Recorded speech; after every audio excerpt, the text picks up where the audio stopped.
तो कभी सोचा है कि भारत के कुछ सबसे जोशीले, सबसे समर्पित स्वतंत्रता सेनानी आखिर अपने सबसे बड़े राजनीतिक मकसद में कामयाब क्यों नहीं हो पाए? आज की इस पड़ताल में हम शुरुआती भारतीय वामपंथ की इसी जटिल और दिलचस्प कहानी को समझने की कोशिश करेंगे। तो चलिए आज इसी बड़ी पहेली को सुलझाने की कोशिश करते हैं। मतलब ये भारत के शुरुआती समाजवादी आंदोलन का एक सेंट्रल पैराडॉक्स है। एक ऐसा आंदोलन जिसने आज़ादी के लिए अपना सब कुछ दांव पर लगा दिया, लेकिन फिर भी वो लीडरशिप हासिल करने में नाकाम रहा। मतलब एक तरफ तो ये वो लोग थे जो देश की आज़ादी के लिए सबसे ज़्यादा कमिटेड और साहसी थे, और दूसरी तरफ ये वो लीडरशिप कभी हासिल ही नहीं कर पाए जिसकी इन्हें तलाश थी। ये कहानी विरोधाभासों से भरी हुई है।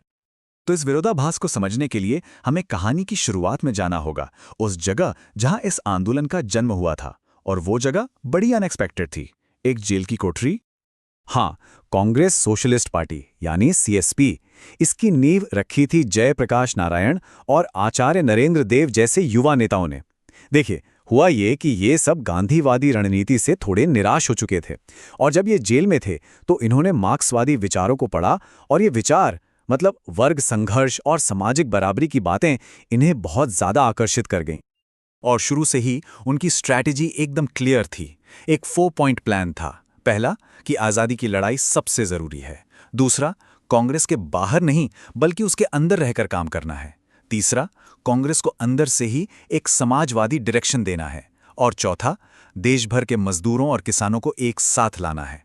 देखा जाए तो बहुत ही एम्बिशियस प्लान था ये। और ये प्लान सिर्फ पॉलिसी को इन्फ्लुएंस करने तक ही सीमित नहीं था। नहीं, इसका असली मकसद तो कांग्रेस को अंदर से पूरी तरह बदलकर उसे एक समाजवादी ऑर्गेनाइजेशन बना देना था। तो मिशन आप कह सकते हैं दो तरफा था।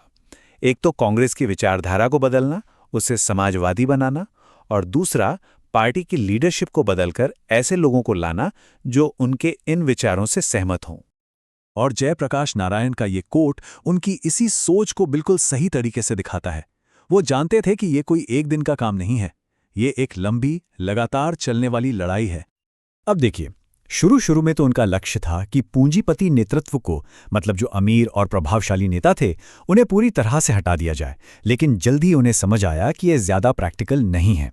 तो उन्होंने अपनी स्ट्रैटेजी बदली और एक कंपोजिट लीडरशिप यानी एक मिलीजुली लीडरशिप का हिस्सा बनने का फैसला किया। तो सवाल ये उठता है कि अगर प्लान इतना क्लियर था तो गड़बड़ कहां हुई? चलिए अब इस पहेली के टुकड़े जोड़ने शुरू करते हैं। देखिए, सबसे क्रूशियल पॉइंट ये था कि वामपंथ कोई एक अकेली यूनाइटेड बॉडी नहीं थी, बल्कि ये अलग अलग गुटों का एक कलेक्शन था जिनकी विचारधाराएं और रणनीतियां अक्सर एक दूसरे से टकराती थीं। खुद सीएसपी के अंदर ही सोच का कितना ज्यादा फर्क था। कुछ एकदम पक्के मार्क्सवादी थे, कुछ लोकतांत्रिक समाजवादी, और कुछ पर गांधी जी के विचारों का गहरा असर था। इन मतभेदों की वजह से हमेशा कंफ्यूजन बना रहता था। बस नेताओं की आपस की दोस्ती थी जो इन दरारों पर पर्दा डाले हुए थी। तो एक यूनाइटेड फ्रंट बनाने की जितनी भी कोशिशें हुईं, वो सब नाकाम रहीं।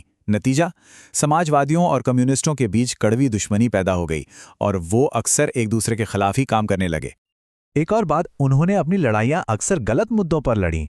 मतलब वो इस पर ज्यादा लड़ते रहे कि चुनाव लड़ना चाहिए या नहीं, या लीडरशिप के लिए किसे खड़ा होना चाहिए। उन्होंने अपनी सारी एनर्जी टैक्टिक्स पर लगा दी, बजाय इसके कि वो अपनी कोर आइडियोलॉजी के लिए सपोर्ट जुटाते। और ये सब एक बड़े पैटर्न का हिस्सा था। उन्होंने गांधी जी की स्ट्रैटेजी की ताकत को कम समझा, और सच कहें तो जनता के बीच अपने प्रभाव को कुछ ज्यादा ही आंक लिया। उन्हें लगा कि लोग उनके समाजवादी विचारों को तुरंत अपना लेंगे, लेकिन ऐसा हुआ नहीं। लेकिन कहानी में एक ट्विस्ट है। भले ही वो आंदोलन पर कब्जा करने में नाकाम रहें, इसका ये मतलब बिल्कुल नहीं है कि उन्होंने इसे हमेशा के लिए बदल नहीं दिया।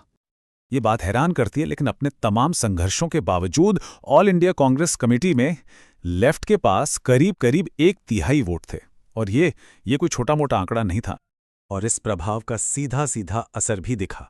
इसी की बदौलत 1936 से 1939 के बीच नेहरू और सुभाष चंद्र बोस जैसे वामपंथी सोच वाले नेता कांग्रेस के अध्यक्ष चुने गए। लेकिन उनकी सबसे बड़ी कामयाबी आइडियोलॉजिकल थी।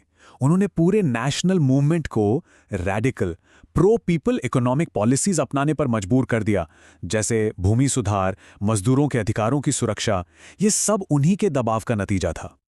और उनका असर सिर्फ सियासत तक ही नहीं रुका, उन्होंने उस दौर के कल्चरल और सोशल फैब्रिक को भी एक नई शक्ल दी। ऑल इंडिया स्टूडेंट्स फेडरेशन और प्रोग्रेसिव राइटर्स एसोसिएशन जैसे संगठन बनाने में मदद की, जिन्होंने उस वक्त के नौजवानों और बुद्धिजीवियों पर एक गहरी छाप छोड़ी। तो आखिर में सवाल वही है, क्या ये एक नाकाम कोशिश थी या एक कामयाब बदलाव? भले ही वो अपने पहले लक्ष्य में नाकाम रहे, लेकिन उनके विचार कामयाब हुए और वो एक ऐसी विरासत छोड़ गए जो आज भी भारत की कहानी का एक अहम हिस्सा है।